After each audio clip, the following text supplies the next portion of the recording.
Барлықтарыңызға сәлем. Бүгін біз Wildberries'ге сатушы болып тіркелетін боламыз осы сабақта. Ең бірінші біз seller Wildberries деп іздейміз. Мына жерде ең бірінші seller wildberries.ru-ға кіреміз.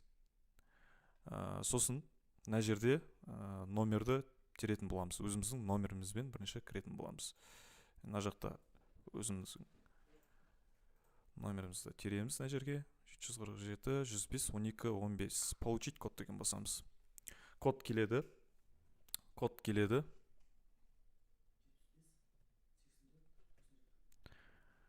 Мына жерде кодты тереміз өзіміздің.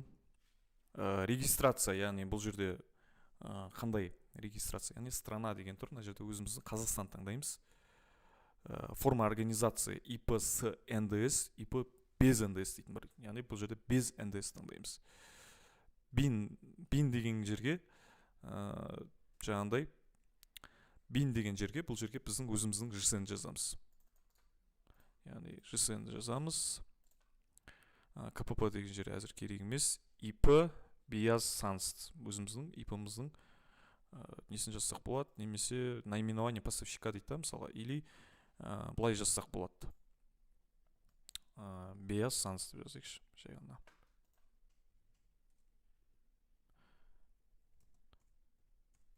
Астына ИП Биаз Санст деп жазсақ болады.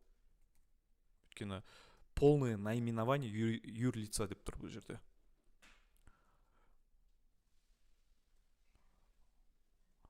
Осылай жасаймыз. Зарегистрироваться басамыз. Принимаю вас чек. Зарегистрироваться. Поставщик успешно зарегистрирован деп шығады.